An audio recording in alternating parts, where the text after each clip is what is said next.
Next video of economics class 12 video number 13।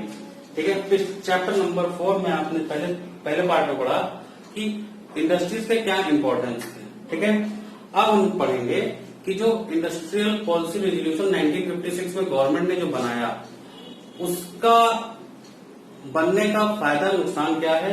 ठीक है, क्या है उसको हम समझेंगे। ठीक, तो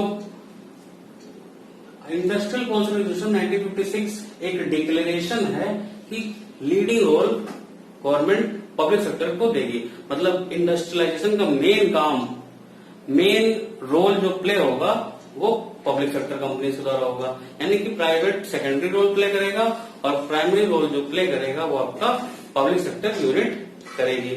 ठीक है, तो इस प्रिंसिपल एलिमेंट्स क्या है हमारे इंडस्ट्रियल पॉलिसी रेजोल्यूशन के। ठीक है, तो पहले नंबर पे 3 फोल्ड क्लासिफिकेशन ऑफ इंडस्ट्रीज, यानी कि जो इंडस्ट्रीज होंगी उनको 3 फोल्ड में डिवाइड किया गया।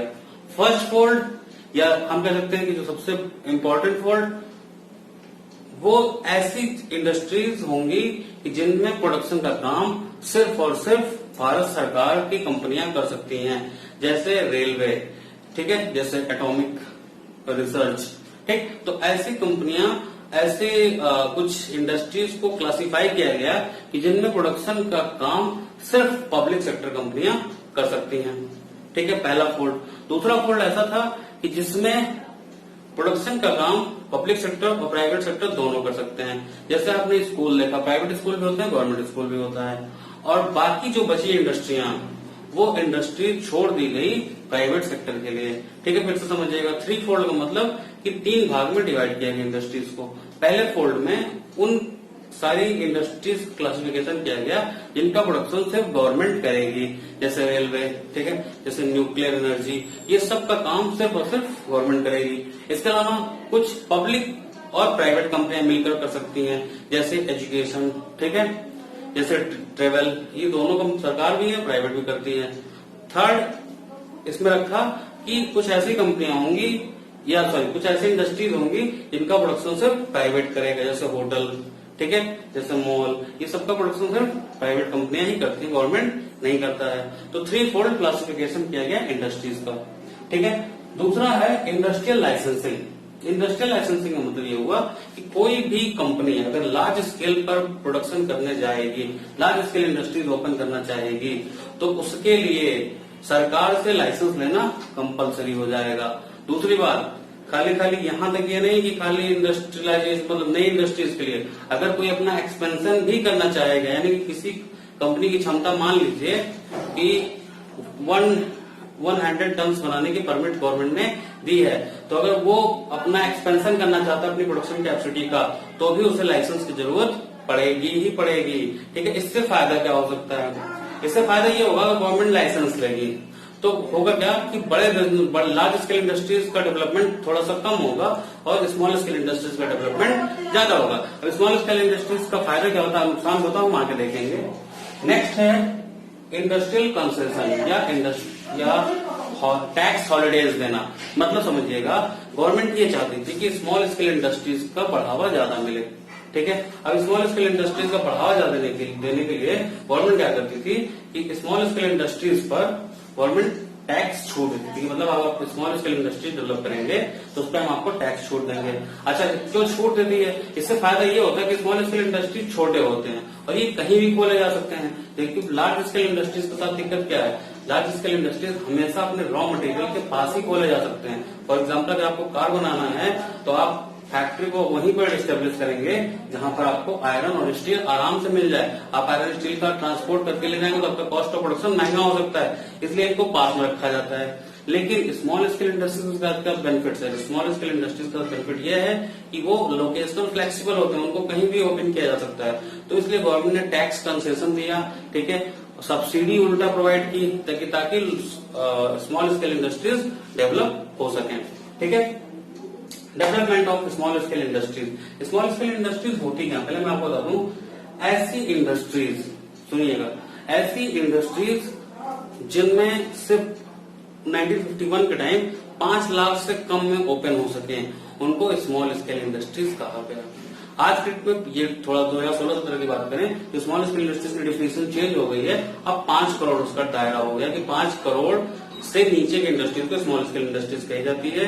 और कोविड के बाद गवर्नमेंट ने फिर से इसकी डेफिनेशन बदली है। नई डेफिनेशन में हो सकता है आपको स्मॉल स्केल इंडस्ट्रीज और बड़ी या और ज्यादा पैसे की कही गई हो, ठीक है, कंफर्म करना पड़ेगा। तो इसका फिर हम देखते हैं कि स्मॉल स्केल इंडस्ट्रीज और लार्ज स्केल इंडस्ट्रीज में अंतर क्या होता है। देखो स्मॉल स्केल इंडस्ट्रीज जो होती है वो एम्प्लॉयमेंट फ्रेंडली होती है, वो एम्प्लॉयमेंट खूब जनरेट करती है, जबकि लार्ज स्केल इंडस्ट्रीज आपकी इंफ्रास्ट्रक्चर फ्रेंडली होती है। मतलब समझिए, अगर रेलवे आपका लार्ज स्केल इंडस्ट्रीज है तो रेलवे के डेवलपमेंट से आपका इंफ्रास्ट्रक्चर डेवलप होगा, एम्प्लॉयमेंट कम डेवलप होगी। क्लियर? आपका स्टील आयरन का प्रोडक्शन, इनसे आपका इंफ्रास्ट्रक्चर बेस मजबूत होगा रेदर देन कि आपका एम्प्लॉयमेंट मजबूत हो, क्योंकि आपका जो लार्ज स्केल इंडस्ट्रीज होती है वो लेबर इंटेंसिव टेक्निक नहीं यूज करती है, they are capital intensive technique, ठीक है। सो उन कैपिटल इंटेंसिव टेक्निक में आपको पता है कि एम्प्लॉयमेंट नहीं बढ़ती है। तो स्मॉल स्केल इंडस्ट्रीज को इसीलिए फोकस किया गया क्योंकि आपके देश में एम्प्लॉयमेंट को बढ़ाना था, ठीक है। कार्बी कमेटी 1955 या जिसको कहा गया कि village and small scale industry committee, ठीक है, इनके अकॉर्डिंग, यानी कि देखो समझे मेरी बात को, कि जब भी भारत में क्या होता है कि कोई भी नया काम शुरू करना होता है तो उसके पहले एक कमेटी बनाई जाती है और उस कमेटी का कोई एक प्रेसिडेंट होता है।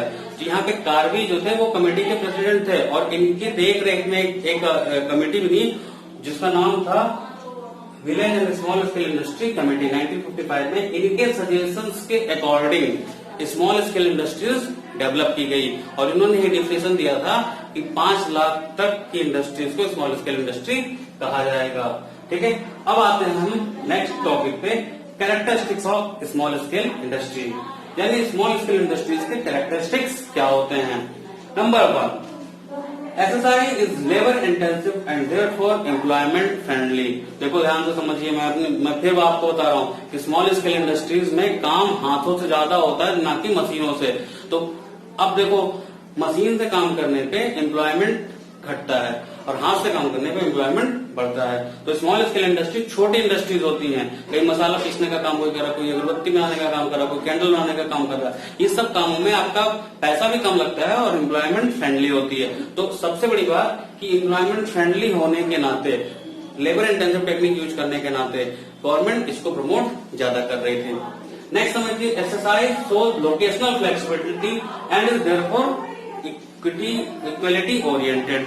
मतलब अब देखो, अगर हम बात करें कि हम लार्ज स्केल इंडस्ट्रीज की, तो लार्ज स्केल इंडस्ट्रीज आप अपने रॉ मटेरियल के पास ही खोल पाएंगे। यानी कि मान लीजिए हमें टरबाइन से इलेक्ट्रिसिटी जनरेट करना है तो हमें उस लेवल का पानी का फ्लो चाहिए, तब हम बना पाएंगे। ऐसा तो है नहीं कि हम जहां चाहे वहां से शुरू कर लें। ऐसे ही अगर हमको कोई ऐसी मशीन बनानी जिसमें खूब स्टील लग रहा है तो हम वहीं पे काम कर पाएंगे जहां स्टील का प्रोडक्शन अच्छे से हो। यानी कि लोकेशनल की फ्लेक्सिबिलिटी नहीं होती लार्ज स्केल इंडस्ट्रीज में, लेकिन स्मॉल स्केल इंडस्ट्रीज के साथ बेनिफिट ये है कि उसमें लोकेशनल फ्लेक्सिबिलिटी पाई जाती है, जिससे लोग इनको हम देश के अन्य कोनों में खोल सकते हैं। यानी कि गांव तक जाकर इंडस्ट्रीज डेवलप की जा सकती थी और इसी के चक्कर में गवर्नमेंट ने स्मॉल स्केल इंडस्ट्रीज पर ज्यादा ध्यान दिया, क्योंकि उनके पास लोकेशनल फ्लेक्सिबिलिटी, वो कहीं भी खोले जा सकते हैं, गांव के अंदर खोले जा सकते हैं। उसके लिए बहुत रॉ मटेरियल की जरूरत या बहुत बड़े रॉ मटेरियल की जरूरत नहीं पड़ती है, ठीक है। और SSI needs small investment and is therefore equity oriented. देखो स्मॉल इन्वेस्टमेंट का क्या मतलब है। लार्ज स्केल इंडस्ट्रीज बहुत पैसा लेती हैं ओपन होने में और पैसे के साथ एम्प्लॉयमेंट कम जनरेट करती हैं, जबकि स्मॉल स्केल इंडस्ट्रीज कम पैसे में ही एम्प्लॉयमेंट ज्यादा देती हैं। तो गवर्नमेंट ये चाहती थी कि इन्वेस्टमेंट कम लगे ताकि हर आदमी पार्टिसिपेट कर सके। ग्रोथ बेस्ड सोशल जस्टिस मैंने आपको बताया था कि हर आदमी का पार्टिसिपेशन गवर्नमेंट के लिए जरूरी था। और दूसरी बात, पार्टिसिपेशन के साथ साथ जब पैसा कम लगेगा और एम्प्लॉयमेंट ज्यादा बढ़ेगी तो ये बेनिफिट पूरे देश के अंदर निकल के आएगा, जो कि इक्विटी, जो कि प्लानिंग का एक इम्पोर्टेंट ऑब्जेक्टिव था, उसको अचीव किया जा सकता है, ठीक है। तो उम्मीद करता हूं कि ये दोनों टॉपिक आपको समझ में आए होंगे। नहीं आए होंगे तो आप वीडियो को रिवाइंड करके देखिए, 2 बार 3 बार देखिए। अगर उसके बाद भी डाउट है तो आप कमेंट बॉक्स में लिखकर डाउट पूछ सकते हैं, मैं आपका डाउट का रिप्लाई कर दूंगा कमेंट बॉक्स में, ठीक है। तो इस वीडियो के साथ चैनल को सब्सक्राइब करिए, वीडियो को लाइक करिए और शेयर करिए अपने दोस्तों में। जय हिंद। हो गया।